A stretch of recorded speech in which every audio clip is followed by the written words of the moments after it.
Nós estamos estudando Provérbios. Eu disse isso várias vezes aqui já nessa série. E uma coisa que eu gosto de Provérbios é que Provérbios, quem está lendo deve estar anotando isso, é um livro com ensinamentos muito práticos. E justamente talvez por esse motivo é muito difícil colocar em prática Provérbios. Então, sim, são ensinamentos práticos, difíceis de colocar em prática. Por quê? Porque Provérbios muda ou tenta mudar muitas das concepções que nós temos sobre a vida. E eu quero começar com um exemplo musical nessa noite para falar um pouco sobre isso. Lembrando que o nosso tema de Provérbios é a sabedoria de Deus no mundo de falso conhecimento. Então, se você já notou, o que nós temos feito nessa série é mostrar como é que a nossa sociedade entende algumas coisas e o que a Bíblia diz a respeito dessas mesmas coisas e qual é a compreensão de Deus. Mas nós vamos começar com uma música, e eu aqui fazendo uma análise do cancioneiro popular, nós vamos começar não cantando, mas lembrando de uma música do mundo, tá ok? Não sei quantos aqui conhecem, se lembram de um cantor chamado Renato Russo. Alguns aqui eu sei que gostam, outros eu sei que odeiam. Mas, assim, eu vou apenas dar minha opinião. O Renato Russo é aquele cara que estragou todos os luaus e churrascos depois que ele apareceu. Porque todo churrasco tem alguém que pega lá o violão e vai puxar o Eduardo e Mônica. Que aí, ou então Faroeste Caboclo. É isso. Mas é uma música de Renato Russo, nós vamos aqui projetar uma parte dela. Eu não sei quantos conhecem, é uma parte da música que começa assim. Mas é claro que o sol vai amanhã, lá, lá, lá, lá. Eu tirei alto, mas é uma música alta mesmo. E aí, Silas, nosso assessor para assuntos de Renato Russo, continuando, como é que continua? Já vi pior, lá, lá. Como é que é? Endoidecer, gente sã, e por aí vai. E aí, por que eu peguei essa parte da música? Porque essa parte é uma parte que o pessoal canta como um estilo de vida. É aquela coisa assim, o pessoal canta como uma verdade e como um jeito de encarar todas as circunstâncias existenciais. Nessa parte ele canta assim, já perdi o tom. Mas é assim, se você quiser alguém em quem confiar, confie em si mesmo. Quem acredita sempre alcança. E por aí vai. É mais ou menos isso. E o pessoal canta. Nessa hora o pessoal faz louvor no show, levanta a mão. Na época de algumas pessoas aqui, eu não vou citar nomes, que eu não quero constranger ninguém, o pessoal levava os isqueiros e acendia os isqueiros, assim. Quem é dessa época de isqueiro em show? Alguém aqui é dessa época? Não, evangélicos, eu sei, mas lembram de ter visto isso na televisão? O pessoal com aquele isqueiro em show. Agora a gente faz o quê? Agora a gente acerta com o celular. Bom, eu queria olhar para essa música porque eu queria fazer algumas perguntas a partir dela. A música diz: se você quer alguém em quem confiar, se você quiser alguém em quem confiar, confie em si mesmo. Quem acredita sempre alcança. A ideia é, você não pode confiar nas pessoas. Cuidado. Qual é a única pessoa em quem você pode confiar de verdade? Você mesmo. Porque você não conhece os outros, mas você conhece você. Agora, eu quero então fazer algumas perguntas aqui. Primeira, você é mesmo confiável? Do tipo assim, posso pôr a minha mão no fogo por você? Sim ou não? Quem diria aqui que sim? Não. Olha, pode pôr a mão no fogo por mim, porque, olha, se há alguém confiável nesse mundo, sou eu. Alguém? Não? Ninguém? Lembrando que somos evangélicos aqui, não? Certeza? Ok, obrigado. E eu acho que é bom que a gente tenha essa percepção. Porque há algumas percepções no mundo que nós vivemos que, vamos combinar, não são nem de longe aquilo que a gente talvez devesse crer. E se você é confiável, se você se acha confiável, quanto você é confiável? Numa escala de 0 a 10, quanto que dá para confiar em você? Ou depende muito, sei lá, do dia, da hora do dia. Porque eu conheço pessoas que são mais confiáveis de manhã do que à tarde. Porque depende muito do humor. Tem gente aqui que acorda bem-humorado. Então, ela acaba sendo até mais confiável de manhã, porque o humor tá bom. Mas também tem gente aqui que acorda muito mal-humorado, e talvez não seja muito bom confiar nessa pessoa de manhã, que ela vai dar uma patada em você. Talvez o nosso nível de confiabilidade tenha a influência do clima, se está chovendo, se não está chovendo, se está calor, se não está calor. Talvez nós sejamos aquelas pessoas que vão falar para alguém assim, ai, não vem falar comigo que hoje está chovendo. Tipo, tá bom. Ah, passou dos 25 graus, eu não aguento. Eu tô quando eu me aguento. Quando tá calor, chega às 6 horas da tarde, não quero mais nada e ninguém. Porque talvez o nosso humor e a nossa confiabilidade sejam, inclusive, influenciados pela temperatura. Mas nós cantamos, se você quiser alguém em quem confiar, confie em si mesmo. Por quê? Porque, veja, não há ninguém nesse mundo confiável, a não ser você mesmo. É basicamente você tá cantando assim, ninguém presta, só eu. Então, quando eu não posso confiar em ninguém, só sobrou quem nesse mundo? Sobrou eu. Tenho para mim que é meio petulante cantar isso. Mas é assim que muita gente tem cantado. É por isso que a terceira pergunta é, não há mesmo nenhuma outra pessoa no mundo em quem confiar? Nenhuma. Não sobrou ninguém. Outra coisa, você realmente acredita que quem acredita sempre alcança? Sério? Ou será que nós teríamos uma série de outras histórias verídicas de gente que sempre acreditou e não alcançou o que, em tese, acreditou que iria alcançar?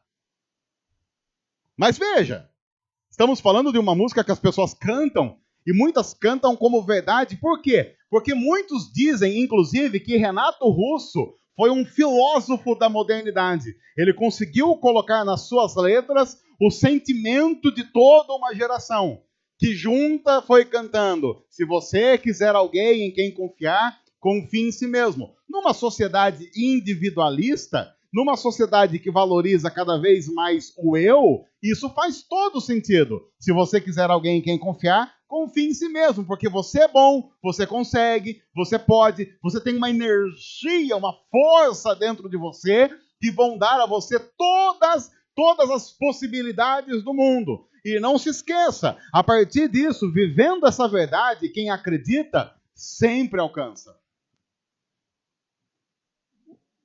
Eu tenho para mim que não sei se é bem assim. Não sei se é bem assim.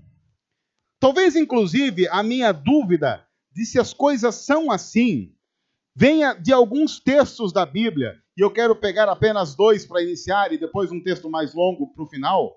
Por exemplo, Eclesiastes capítulo 7, versículo 20, que é um texto muito citado, é um texto repetido em outras partes da Bíblia, mas que a nossa sociedade diz que não é verdade. Não é um texto que a nossa sociedade pega e diz, olha, fazendo a exegese desse texto, ele se mostrou irreal. Não, ela vive como se esse texto não fosse real. Eclesiastes capítulo 7, versículo 20, está escrito assim, todavia não há um só justo na terra. Não há um só justo na terra. Ninguém que pratique o bem e nunca peque. Ninguém. Então, a bem da verdade, talvez a gente, pensando no mundo como a gente conhece, a gente não tenha alguém em quem confiar a nossa vida. Mas, ao mesmo tempo, talvez a gente não possa cantar, então confie em si mesmo. É muito provável que, à luz da palavra, o foco tenha que ser completamente outro, totalmente diferente desse que a sociedade diz.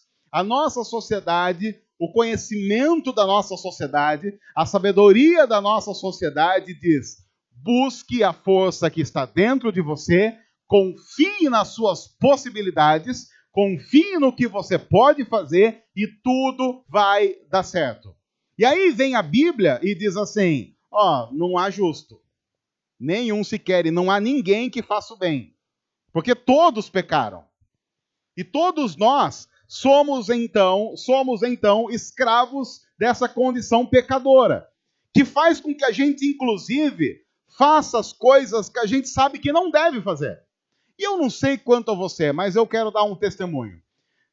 Não um testemunho de gordo que diz, a partir de amanhã eu faço regime e nunca consigo. Porque há uma outra situação muito mais drástica e terrível do que essa. Alguém aqui já tentou fazer o regime do tipo, a partir de amanhã eu não vou pecar?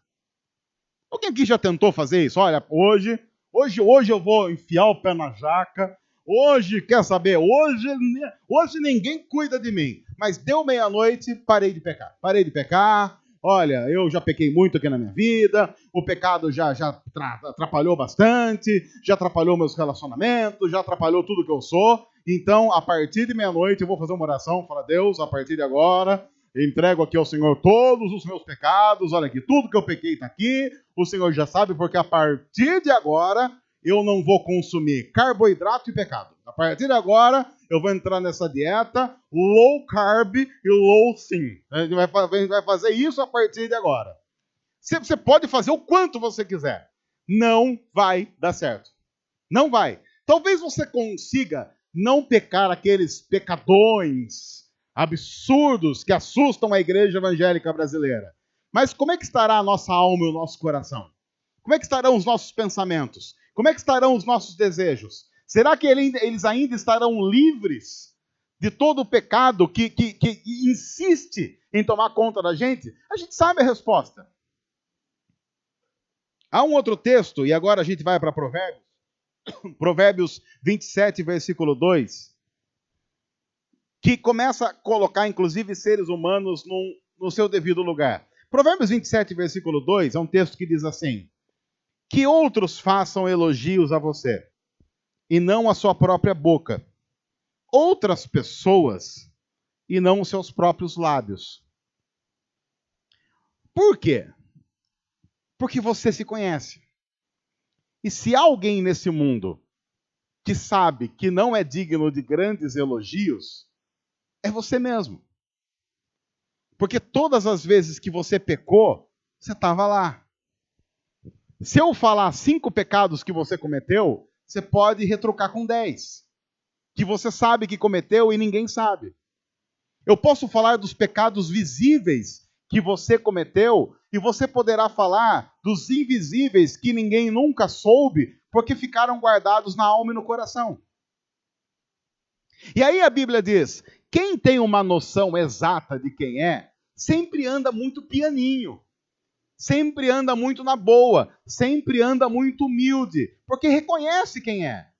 Quem, à luz da palavra, sabe dos seus pecados, das suas limitações, é alguém que nunca vai conseguir cantar como a sociedade diz. Se você quer alguém em quem confiar, confie em si mesmo. Porque vai reconhecer o que a palavra diz no livro do profeta Jeremias: maldito o homem que confia no homem. E como eu já disse aqui várias vezes, esse texto não está querendo dizer que você não deve confiar em nenhuma pessoa. Está dizendo, você não deve confiar em você mesmo, porque você sabe quem você é. Embora nós vivamos numa sociedade que diz, não, você pode, você consegue, se você determinar as coisas vão acontecer, se você tiver um pensamento positivo, muita força de vontade, as coisas vão vir à existência e tudo vai dar certo e os seus caminhos serão caminhos muito legais. Mentira, mentira, mentira, mentira e mentira. Porque conforme a gente vai vivendo, a gente brincou com as crianças aqui, talvez quando a gente tinha, sei lá, 8, 9, 10, 5, 11, 12 anos, a gente talvez acreditasse nisso pela falta de experiência. Mas quando a gente vai chegando lá nos 30, 40, 50, 60, a gente vai olhando para a vida e para a experiência de vida e vai tomando a consciência de como Deus é gracioso, porque se Ele não fosse gracioso, nós teríamos sido consumidos. Porque nós simplesmente não temos condição de ser aquilo que a gente sabe que deveria. Por exemplo, a Bíblia diz que nós devemos amar as pessoas. E essa é uma dificuldade inerente a qualquer ser humano. Tem dia que a gente ama mais, tem dia que a gente ama menos. Ama de acordo com o que a pessoa faz. A Bíblia diz que nós devemos perdoar. E, gente, todas as vezes na minha vida como pastor, nesses anos como pastor e pregando, todas as vezes que eu prego sobre perdão, são as mensagens em que eu mais recebo um feedback dizendo assim: ah, mas você não sabe o meu caso.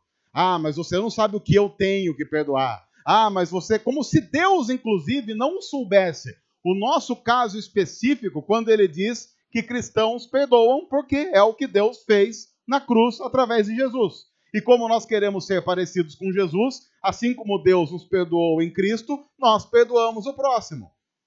Mas veja, eu não estou dizendo isso como alguém que tem facilidades para perdoar, porque eu não tenho, eu simplesmente não tenho. Eu tenho muita facilidade, claro, para perdoar você se você inadvertidamente pisar no meu pé e falar assim: ai, perdão, beleza, tranquilo, vida que segue. Mas há alguns outros acontecimentos que eu tenho muita dificuldade para perdoar. E eu tenho que quase dizer para Deus: Deus, se o Senhor não operar um milagre, o Senhor sabe que eu não vou perdoar esse negócio. E se você quiser alguém em quem confiar, confie naquela pessoa que você sabe que tem dificuldades de fazer as coisas básicas com relação ao cristianismo que professa. Essa pessoa chamada você e essa pessoa chamada eu, nós não somos confiáveis. Embora a sociedade cada vez mais individualista e humanista vai dizer: é sim, você que não conseguiu alcançar todas as suas possibilidades, graças a Deus, porque inclusive eu sou covarde em algumas coisas relacionadas ao pecado, senão nós já teríamos chegado às vias de fato e matado alguém, estrangulado alguém. Quando foi a última vez que você teve vontade de estrangular alguém? Pense. Quando foi a última vez? Última vez que você teve vontade de estrangular alguém, mas estrangular mesmo? Essa semana? Quer contar, Alex, o caso? Não? Eu faz assim o quê?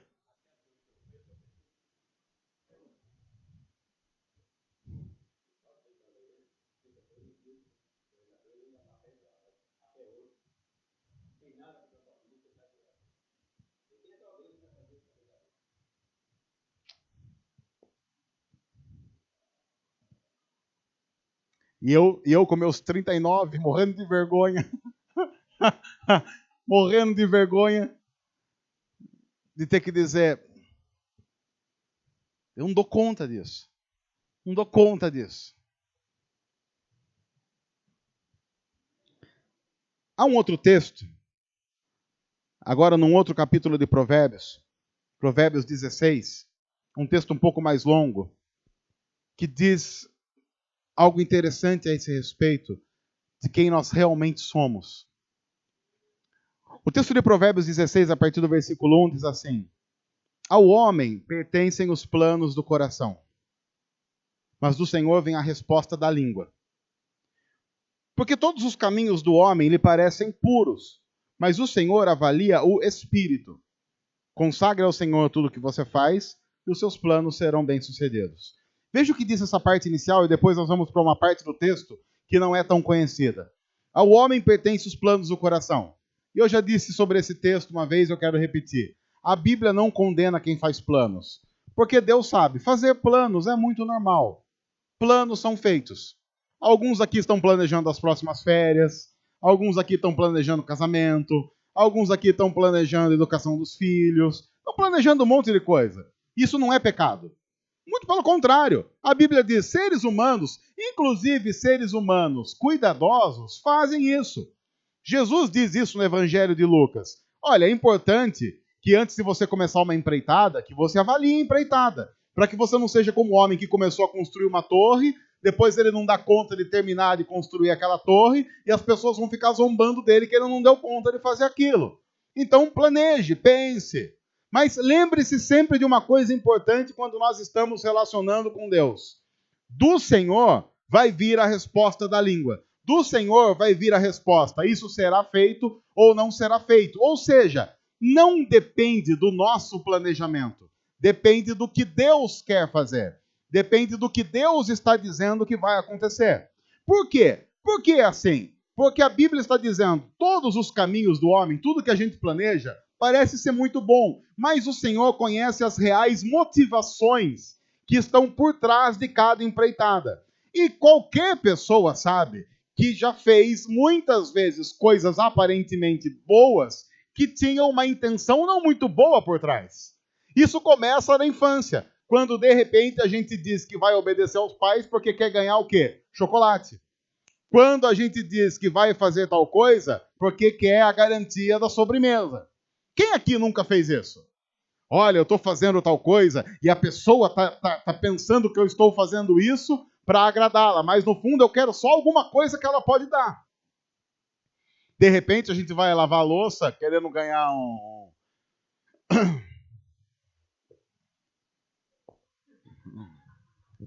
como é que eu diria? O quê? Massagem, muito bom. Massagem é uma palavra acho que nós podemos usar nesse contexto. De repente, o seu cônjuge olha para você e fala assim, olha, está lavando louça para ajudar aqui em casa. E você está pensando, isso aí vai sair caro. Isso aí vai sair caro, porque a pessoa ela quer algo em troca. Porque as motivações não são assim tão santas quanto parecem. E o Senhor sabe disso. Então, a Bíblia diz, tem muita coisa que Deus não deixa acontecer, porque Deus sabe qual é a real motivação por trás daquilo. E aí Deus vai livrando, inclusive, outras pessoas das suas péssimas motivações. Porque Deus sabe que, inclusive, num mundo em que propaganda conta muito, que as motivações erradas podem ser um bom combustível para as pessoas parecerem o que elas não são. Se a gente valoriza estética e o que parece, fazer alguma coisa dá muito status, mesmo que o seu coração não esteja naquilo. É por isso, inclusive, que Deus, na Bíblia, muitas e muitas vezes, condena o povo dele em culto. Porque Deus diz assim, vocês estão cultuando a mim com os seus lábios, mas o coração de vocês está longe de mim. Várias vezes Deus diz isso para o povo dele. Vocês estão cantando aí um monte de coisa, literalmente da boca para fora, porque o coração de vocês não canta isso que vocês estão cantando com os lábios. Chega um ponto em que Deus diz para o povo dele, eu gostaria, inclusive, que vocês não fizessem mais culto. Há um outro texto nos profetas em que Deus diz assim para o povo, quem dera a porta do templo de vocês fosse trancada e ninguém nunca mais abrisse. Porque quando vocês se reúnem para cantar e para louvar, Deus diz, eu sinto asco. Já imaginaram a força disso? Pessoas se reunindo achando que são mais do que são e Deus com asco desse pessoal se reunindo. É por isso que a Bíblia sempre vai tratar a humildade como algo fundamental e importante em qualquer processo de aproximação da nossa vida com Deus. E aí o texto de Provérbios diz, qualquer coisa pode parecer pura aos nossos olhos, mas Deus conhece as nossas motivações e conhece, inclusive, muito melhor do que nós mesmos. E então consagre ao Senhor tudo o que você faz e os seus planos serão bem-sucedidos. Serão bem-sucedidos porque o seu plano é legal? Não, porque antes ele foi consagrado ao Senhor. E se ele foi consagrado ao Senhor, qualquer pessoa minimamente inteligente vai saber que só pode consagrar ao Senhor algo que a própria Bíblia legitima. Senão daqui a pouco a gente vai falar assim, não, então eu vou consagrar ao Senhor os meus planos e vai ser bem-sucedido. Senhor, estamos aqui orando porque o Senhor sabe que amanhã eu vou querer matar fulano. Então quero aqui pedir a bênção do Senhor para que eu consiga atirar e a bala transpasse todas as válvulas do coração. Ele tem uma forte hemorragia interna, inclusive daquelas de sair sangue pela boca, como a gente vê nos filmes. Eu quero pedir que o Senhor guarde para que tudo isso aconteça. Amém. E aí amanhã você vai lá, mata. Quando a pessoa morre, você fala, Senhor, muito obrigado, porque a tua vontade, assim como a tua palavra diz, aconteceu em minha vida, eu consagrei os meus planos ao Senhor e esses planos foram bem-sucedidos. Isso é uma grande besteira. Mas a gente não chega a fazer isso nesse nível, mas faz em outros níveis. Quantas vezes pastores recebem pessoas para conversar e a pessoa fala assim, ai pastor, olha, eu sei que isso não está na Bíblia, mas dá para orar por... Não, não dá. Na verdade dá, mas não vai ser uma oração que você vai gostar muito. Então é melhor que a gente não ore. E eu já disse isso aqui uma vez. Eu, como pastor, eu oro pelas pessoas da igreja. Mas se algumas soubessem o que eu oro, nunca mais falariam comigo. Porque eu oro para que alguns planos não se realizem, não se concretizem, porque claramente estão contra a Bíblia. Eu diria que, pela graça de Deus, muita gente na história da igreja ficou sem emprego, fruto de oração. Porque tenha certeza de uma coisa: se você faz dinheiro com algo que não glorifica a Deus, você é alvo das minhas orações, com todo amor e carinho. E quero dizer com muita tranquilidade, se Deus quiser, e se Deus abençoar, em breve você estará desempregado. Ah, mas você ora assim? Oro. Sem nenhum peso na consciência. Com nenhum peso na consciência. Porque eu sei que a coisa mais importante na vida é a fidelidade a Deus. E não fazer dinheiro. Sem crise. Ah, mas pastor, talvez você não saiba quais são as motivações por trás disso. É muito provável, porque inclusive se eu soubesse, talvez eu não apenas oraria, faria jejum e oração. Mas talvez a gente possa conversar a respeito. Mas o texto continua. O Senhor, e aí, por quê? O texto está dizendo assim, cara, se coloca no seu lugar, saiba que você não é bom, as suas motivações não são boas. Então, sossega. Deus é Deus, você não é Deus. Fica no seu lugar, seja humilde. Reconheça quem você é de verdade. A sua sociedade vai dizer que você é bom, mas saiba que você não é bom. A sociedade vai dizer que você pode, saiba que só Deus pode, você é dependente dele. A sociedade vai dizer você consegue, você não consegue, você depende do Espírito. E aí, lembre-se que o Senhor faz tudo com um propósito. E aí vem um texto que dá uma briga, que o pessoal briga com esse texto, e coisa louca. O Senhor faz tudo com um propósito, até os ímpios para o dia do castigo. Sim, a Bíblia está dizendo que Deus faz os ímpios para o dia do castigo, para que eles sejam castigados, demonstrando a ira de Deus. E isso dá uma crise enorme para a gente. Porque a gente pensa assim, mas isso não é injusto? Bom, a gente tem que partir de um outro princípio, então. Se a Bíblia diz que Deus é Deus, do jeito que a Bíblia diz que Deus é Deus, então Deus é Deus, ok? Deus é Deus. Então Deus em tese, deixa eu perguntar com muita seriedade. Deus pode fazer o que ele quiser? Por ser Deus? Pode ou não? Ou tem limite para isso? Porque se a gente vai dizer que Deus não pode fazer o ímpio para o dia do juízo, a gente vai dizer que Deus é Deus até a página 2. Porque a partir daí ele não pode ser Deus. Porque ele tem que fazer coisas que a gente acha, inclusive, que ele deveria fazer. Mas se o nosso Deus só pode ser Deus até o momento em que ele não vá contradizer ao que nós queremos, ou não vá fazer algo que nós não gostamos, então, na verdade, Deus dessa história somos nós e não Deus. Se nós delimitamos o que Deus pode e o que não pode fazer, então nós nos tornamos o Deus da história e não o Deus da Bíblia. E aí a Bíblia diz assim, Deus faz, porque ele é Deus e ele pode fazer o que ele quiser, até mesmo os ímpios para o dia do juízo. E quem é que pode reclamar? Ninguém. Porque segundo o próprio profeta Jeremias, o barro não pode reclamar para o oleiro que ele fez o barro do jeito X e não fez barro do jeito Y. Barro é barro, oleiro é oleiro e cada um trabalha dentro das suas possibilidades.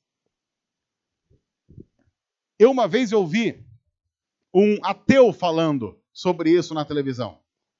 Um ateu dizendo assim, eu não acredito em Deus, mas eu já li a Bíblia. Mas há uma coisa que você não pode negar lendo a Bíblia, o ateu falando. Se Deus é Deus, segundo o que a Bíblia diz, ele manda e todo o resto cala a boca e ponto final. Eu fiquei ouvindo aquilo ali e falei, mas olha, chamar esse ateu para pregar na igreja. Olha, tá pregando melhor do que um monte de pastor? Porque tem um monte de pastor falando, não, mas veja bem, porque a gente tem que pensar também. E aí vem um ateu que diz, eu não acredito nesse Deus. Mas eu sei que se eu acreditasse nesse Deus, eu teria que viver, segundo a Bíblia, a seguinte premissa. Ele manda e o resto obedece e ponto final. Ele faz o que ele quiser, do jeito que ele quiser.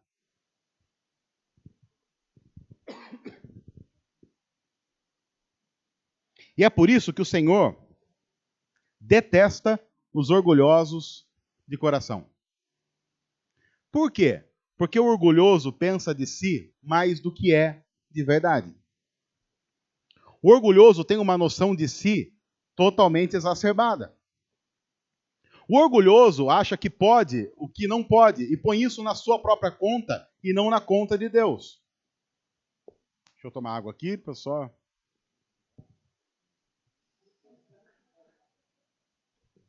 Vai ter que editar agora a parte da... você não editar também?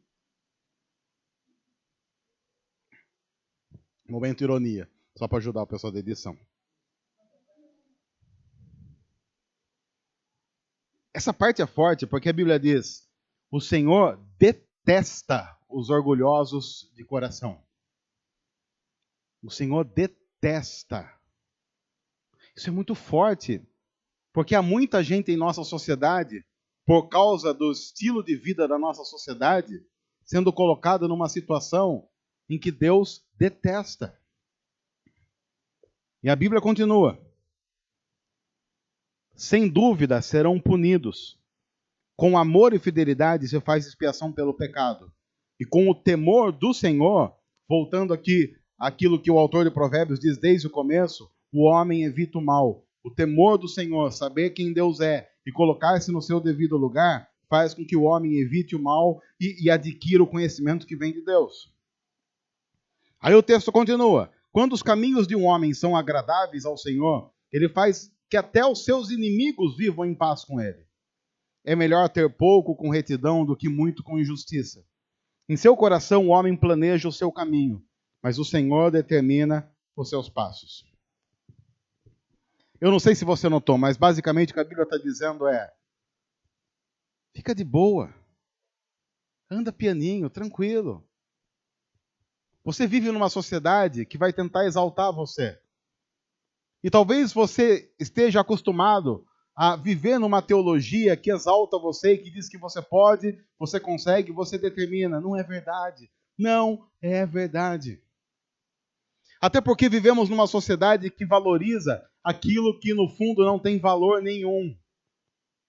E você já notou como as pessoas vivem loucas atrás daquilo que, segundo a ótica do reino, não vale nada? Quando nós lemos a Bíblia, por exemplo, a Bíblia diz que na Nova Jerusalém, o lugar em que nós moraremos eternamente com Deus, as ruas são de ouro e os muros são de diamante. Para mim, esse texto não está apenas dizendo que vai ser bonito. Está dizendo, inclusive, que tudo aquilo que a gente valoriza nesse mundo, no mundo real, que é o mundo de Deus, não terá valor nenhum.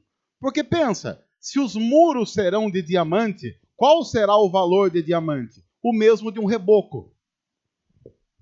Você pega um pedaço de diamante no muro, ele tem valor de reboco. Porque é uma questão de que você simplesmente tem muito daquilo. As ruas serão de ouro. No lugar em que as ruas serão de ouro, qual é o valor que o ouro tem? É valor de piche. Você quer um pouco de ouro? Vai lá, pega um pedaço do asfalto da Nova Jerusalém e leva para casa. Mas quanto vale aquilo? Nada, porque todo mundo tem. Ninguém vai trocar com você um pedaço de ouro na Nova Jerusalém por R$1 milhão celestiais. Porque a pessoa vai olhar e vai dizer: mas isso tem um monte na frente de casa. Em todo lugar que a gente tem, a gente vê isso. Talvez até o ponto da gente chegar para Deus e falar assim: Deus, não dá para trocar esse ouro aqui por um vermelhão? Põe um vermelhão aqui, aqueles que ele tem que dar uma encerada, que a gente não aguenta mais esse negócio de ouro, é ouro, é ouro, é ouro. Eu abro a janela de casa de manhã, eu tô de cara com um muro de diamante, eu não aguento mais diamante. A saudade daqueles chapisco que o pessoal fazia, a saudade. Levar o pessoal a fazer uma massa em casa, a saudade daquilo, fazer massa, depois juntar, fazer uma laje, um churrasco. Porque aqui é ouro, é diamante, é jasmim, todas essas coisas. O que o texto está dizendo é: você fica lutando que nem um louco por causa dessas coisas, e você vai morar eternamente num lugar em que isso é nada. Qual é o grande valor do reino de Deus e da Nova Jerusalém? A presença de Deus e a presença de Jesus, a presença do Espírito. Deus é o importante da história. Quer ver só? Eu preciso que você faça agora um exercício de mentalização. Eu preciso que você pense agora no dia do juízo final. O trono de Deus e nós. Vamos pensar nós aqui. Você pode pensar mais alguém? Beleza, mas basicamente nós aqui. Mas eu preciso que agora você mentalize. Faz um filme mental. Tá lá, você tá lá no dia do juízo, esperando Deus falar assim, ei, beleza, entra aí, é nóis. Você tá lá guardando. Mas pensa, vai, mentaliza agora, vamos lá. Nós ali, um do lado do outro, e o trono. Todo mundo mentalizou? Sim? Que roupa você tava? Qual era a roupa que você tava? Alguém aqui não pensou na roupa? Não? Temos 3 coisas que acontecem quando a gente pensa nisso. São muito claras. O pessoal que diz assim, não sei, não pensei nisso. Então nem sei dizer. Você tem o segundo pessoal que diz assim, não, tava peladão mesmo, tava ali, tava na base do vento me leva, aí tava pelado. E o terceiro é o pessoal da roupa branca do hospital. É o pessoal do roupão. Quem tava no roupão aí? Só pra quem roupão? Eu quando penso, eu penso no roupão também. Todo mundo roupão branco, assim, aqueles roupão branco. Alguém aqui tava no turno do Pelecos? Pelecos aí? Antônio, não tem problema nisso. Eu falei, mas nossa, o que vai acontecer se no céu estiver pelado? Não acontece absolutamente nada, porque a gente não vai estar muito ligado nisso. E aí o pessoal assim, não pensou em nada. Ok? Quem aqui estava de relógio? Não? Não? Ninguém de relógio? Sapato? Que sapato você estava usando? Maquiagem? Qual maquiagem? Era um batom da MAC? Ou, sei lá, Mary Kay? Ou Avon? Ou... Não? Ninguém pensou em maquiagem? Relógio? Sapato? Colar? Não? Como é que estava o seu cabelo? Não? Não importa tanto? Qual era o único lugar bonito? Qual era o único lugar que tinha luz? Não era o trono? Onde estava toda a riqueza? Estava no trono? Onde estava tudo que importa? Não estava no trono? Para onde é que todo mundo estava olhando? Para o trono? Porque no fundo, qualquer pessoa que leu 1 ou 2 páginas da Bíblia sabe que o que conta no fim da história é a riqueza que está no trono de Deus. Alguém aqui que estava usando roupão branco, o roupão era da marca Tommy? Era um Yves Saint Laurent, um Calvin Klein? Não, né? Provavelmente quem pensou no roupão branco pensou assim, porque até um pano de saco tá valendo nessa hora. E a gente mata e morre, por quê?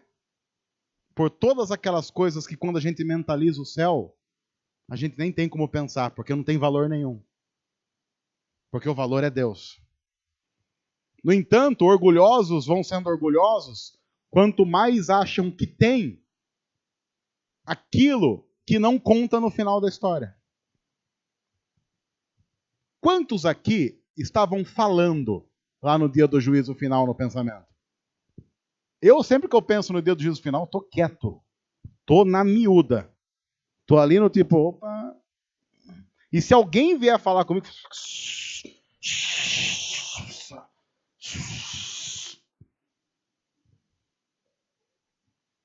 todo conhecimento adquirido no mundo, desde aquele que nunca entrou numa escola e tem um conhecimento da vida, como aquele que fez pós-doc, estará resumido a bocas caladas diante do trono, esperando ouvir aquele que é o único que sabe todas as coisas dizer alguma coisa.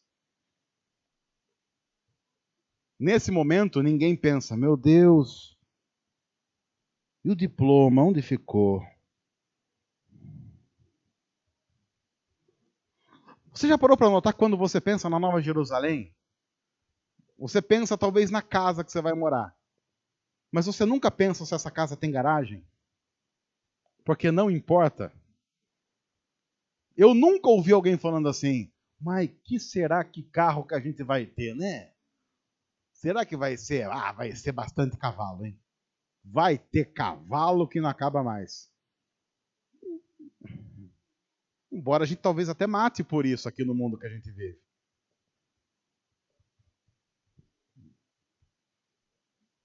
Quem será o presidente, o governador e o deputado lá, né?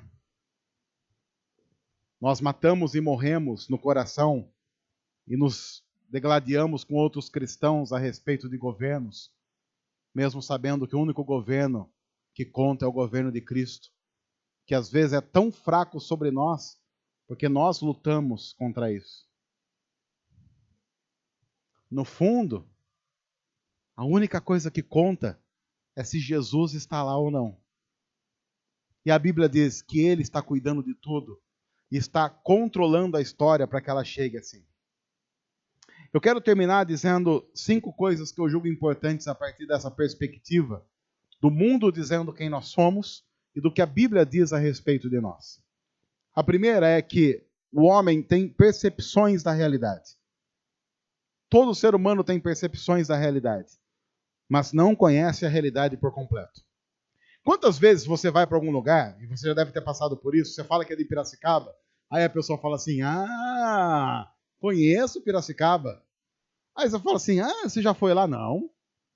Como é que você conhece Piracicaba se você não foi? Não, mas eu já vi foto. Ué.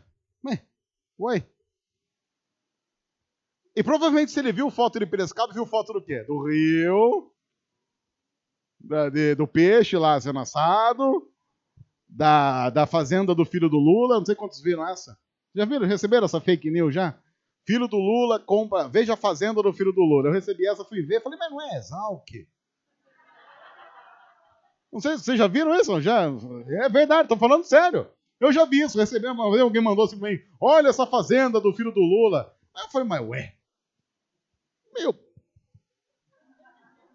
tenho pra mim que acho que não.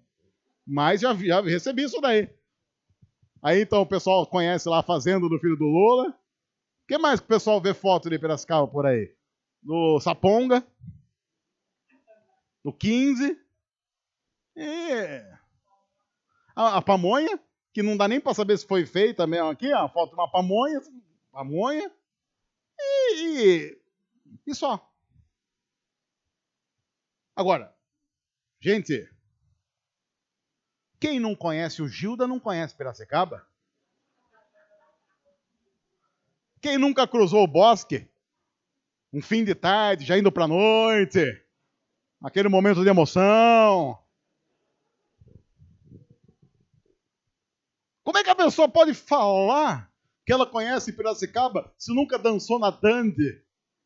Algumas pessoas aqui foram para Croco. Os mais velhos aqui se entregando. Os mais novos estão assim, mas o que é isso? Há pessoas aqui nesse lugar que fizeram passinhos, década de 80, na Croco. Uma coisa absurda, ridícula, que pela graça de Deus naquela época não tinha aquele monte de celular filmando, senão a gente estava passando vergonha eterna. Quem aqui dançou na Croco? Só para saber. Quem dançou na Croco? O Emerson também. Information Society. Você não pode dizer que você viu a foto de um lugar, que você conhece o lugar. Você tem que ter experiência e a vivência. É exatamente o que acontece com o ser humano. O ser humano tem percepções da realidade. Ele tem a foto de algo que ele chama real. Mas somente Deus conhece a realidade por completo. E é por isso que nós temos, por esse motivo, a tranquilidade de entregar a vida nas mãos dele e saber que ele está cuidando de nós. Em segundo lugar, o ser humano pensa que é puro e reto, mas Deus avalia todas as motivações por trás do que fazemos. Para muita gente, pode parecer assim, significa que Deus vai dar um murro na costela e vai me arrebentar. Não, significa que Deus simplesmente vai livrar você de você mesmo. Então fique tranquilo, confie no Senhor, que aquilo que não está dando certo, não está dando certo porque não está dando certo porque está dando certo. Deixa eu explicar isso. O que dá errado para um cristão, naquilo que o cristão planeja, só está dando errado porque provavelmente está dando certo. E Deus o está livrando dele mesmo. Em terceiro lugar, Deus está controlando todas as coisas para que a história siga o rumo que Ele já determinou. Então confie. No fim, Jesus sempre vence. E no fim, a igreja sempre triunfa. Apenas escolha o lado certo da história.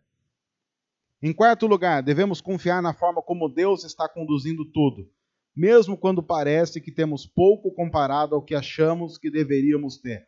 Apenas baixe a sua expectativa com relação a você mesmo. Em último lugar, agradeça o que você tem no coração, não na conta bancária. A conta bancária não determina a gratidão, nem se você é bom ou se não é. Embora a nossa sociedade diga que é assim, e a gente falou muito sobre isso na semana passada. Não caia nisso. Não caia nisso. Você é o que a Bíblia diz que você é, mesmo vivendo numa sociedade que diz que a Bíblia não é verdade. Nós cremos na palavra de Deus, sabemos que a palavra é real e confiamos num Deus que tem cuidado de nós. Agora eu quero terminar dizendo o seguinte: quando eu penso em tudo isso, há duas formas da gente reagir. A primeira é: eu não presto mesmo, então a vida é horrível, eu não presto, e eu vou para casa e vou viver em depressão. E a segunda, que eu acho muito mais coerente com o evangelho, é: você não presta, eu não presto, ninguém aqui presta. Nós somos muito ruins, horríveis. Nós somos mais ruins do que a gente imagina, inclusive, porque nós temos a capacidade de nos surpreender com a nossa própria ruindade. Mas Deus nos ama. Mas Deus nos ama. E o amor dele não está condicionado a quem nós somos. O amor dele tem a ver com o que ele é. Ele decidiu amar. E a partir do ponto em que Deus decidiu amar, ele não muda conforme nós mudamos. Ele resolveu amar e ponto final. De uma tal forma que entregou Jesus para morrer por nós. Ele olha para a nossa situação e ele vê que nós não temos condição de agradá-lo, não temos como alcançar nada espiritual, não temos como ir para o céu por nós mesmos. Então ele envia Jesus, que faz tudo isso no nosso lugar, se torna o único representante de todos nós diante de Deus, de uma tal forma que quando nós estivermos naquele dia no juízo final, se pelado, se com roupão branco ou qualquer outra roupa, não importa, todos nós estaremos lá e entraremos por causa de Jesus. Porque ele nos ama. Ele resolveu amar a gente. Eu, inclusive, a minha maior crise cristã não tem a ver muito com o meu pecado. Tem a ver mais com essa parte da história. As minhas grandes brigas com Deus têm a ver com a minha profunda discordância do amor dele. Porque eu sou aquele filho que recebe amor, amor, amor, e eu fico brigando com aquele pai dizendo assim: você não pode amar desse jeito, você não pode amar desse jeito, não é bom para o Senhor. E quase chegando a pontos em momentos da vida que eu começo a acreditar em mim mesmo. Até que Deus, sendo Deus e Pai, muitas vezes é duro, muito duro e incisivo comigo para provar que Ele me ama. E quem é pai e mãe aqui sabe que é complicada essa relação. Mas na maioria das vezes que nós mais amamos os nossos filhos foram os momentos em que nós tivemos que ser extremamente duros em alguns aspectos com eles. Porque nós os amávamos tanto que não podíamos deixar que eles estivessem naquela situação. Quantas vezes eu ouvi relatos de pai e mãe chorando, dizendo que doeu muito fazer o que fizeram, mas só fizeram porque estavam amando. Quem é pai e mãe aqui sabe. A maior forma e a melhor forma de demonstrar desamor é deixar rolar. Porque imagine só os nossos filhos. A Bíblia diz que eles forem deixados por eles mesmos, eles vão crescer e vão se tornando monstros. E cada vez mais distantes de Deus. Quando eu intervenho agora com dureza, como pai, eu estou demonstrando que eu amo de uma tal forma que eu não estou preocupado com o que ele vai pensar a meu respeito. Eu estou preocupado que ele caminhe no caminho correto. E nós, pais, sabemos que muitas vezes, quando nós estamos intervindo, a filha fala o que pra gente? Eu não te amo mais. Eu não te amo mais. E eu ouvi uma vez um testemunho de uma mãe que ela dizia assim para o filho: eu não tenho nenhum interesse que você me ame. Eu tenho interesse que você me respeite e que a forma como eu vou educar você faça com que você ame a Jesus. E é esse que será o meu trabalho até o fim da minha vida. Se você vai me amar ou não, não importa. Para mim importa se você vai amar Jesus e se você vai me respeitar. E isso eu vou exigir. Só que como nós vivemos numa sociedade que diz assim, ai, você é lindo, você é maravilhoso, nós acreditamos nisso, e aí a gente acha o quê? Que é o melhor pai, que é a melhor mãe. E aí quando o filho diz assim, eu odeio você, isso arrebenta o nosso coração. Por que a gente acreditava até aquela hora? A gente acreditava que a gente era o cara. E dói pra gente. Pais e mães cristãos centrados sabem quem são e sabem que o único que é Cristo. Então, quando o filho chega e diz, eu odeio você, talvez a gente possa dizer para os nossos filhos, concordo. Várias vezes estamos no mesmo lado da história. Várias vezes o papai se odeia também. No entanto, cala a boca.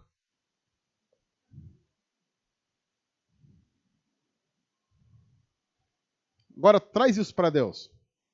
Várias vezes a gente chega para Deus e fala, Deus, por que o Senhor fez isso? E Deus deve estar numa crise. Deus deve estar pensando seriamente em tomar um antidepressivo com uísque. Imagine, a gente chegar para Deus e falar assim, se o Senhor não atender a minha oração, eu não canto mais na igreja. Deus deve sentar no trono e falar, ai meu eu, o que eu faço agora? Gabriel, traz uma aspirina. Traz uma aspirina aqui urgente. Anjos! Massagem, tô tenso. Já imaginaram? Porque corre o risco. Vai, olha. Imagina, vamos imaginar que isso fosse possível e você falasse assim, e eu não quero mais ir para o céu. E se fosse possível você não falando que não quer ir para o céu, não fosse. Imagina a gente chegando lá no dia do juízo final, todo mundo festejando, ei, Deus num canto. Aí você fala, o que foi, Deus? Nada. Fala, Deus. Não, nada, deixa quieto. Você não ia entender mesmo. Não, Deus, fala aí o que está acontecendo. Não. Tá bom, vou falar.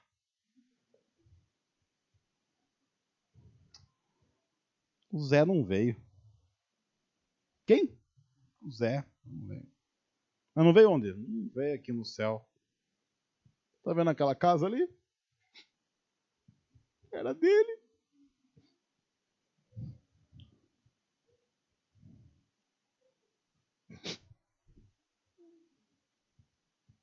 Eu fiz tudo isso aqui, não tem mais sentido para mim.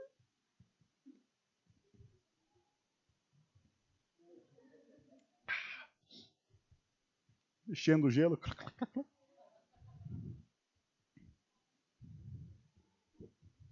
No fim da história, qual é a falta que o Zé faz no céu? Não é nenhuma. Nenhuma. Eu diria para você que ia ter umas 4 pessoas felizes do Zé não ter ido, inclusive. Porque pensa bem. Vamos pensar. Todo mundo aqui acha que vai para o céu, né? Beleza. Imagine que a gente se conhece tudo lá no céu, então. A hora que a gente chegar no céu e ver a gente lá, você vai falar, é o que eu pensava. Então não vai ter muita festa da gente, a gente se encontrar no céu, a gente vai festejar, mas também não é, já era o que a gente imaginava. Então, por exemplo, se eu chego lá no céu, e encontrei Antônio Carlos, beleza, por quê? É o que a gente já imaginava e vamos, vida que segue. Mas eu digo pra você o seguinte, vai ter mais festa, dependendo da sem vergonhice, se chegar lá e não tiver, fala assim, tomou! Então o Zé, se não vai, se o Zé vai, todo mundo esperava que o Zé fosse. Se o Zé não vai, quem não gostava do Zé já vibra. Eu sei que isso é uma grande brincadeira, eu sei que não vai ser assim. Mas notou quem nós somos? Nós somos aqueles que vão estar lá no céu por graça. E se não tiver, a pessoa faz mais festa. Sobra mais espaço. É mais diamante para a gente dividir. Ao mesmo tempo, sendo assim, a Bíblia diz, Deus nos ama. É por isso que a Bíblia diz que o amor de Deus nos constrange, porque a gente não tem como reagir de maneira adequada a esse amor. A gente vai obedecendo em doses homeopáticas. E vivendo a vida para a glória de Jesus, imaginando que a gente não está fazendo um favor a Jesus. A gente está vivendo para a glória daquele que um dia nos resgatou como maior demonstração de amor. Quem nós realmente somos? Quem nós realmente somos? A sociedade que nós vivemos diz, você é, você consegue e você pode. A Bíblia diz, você só é através de Jesus. E quem não está em Jesus, não foi, não é e nunca será nada. Porque o que importa e o que vale é estar em Cristo.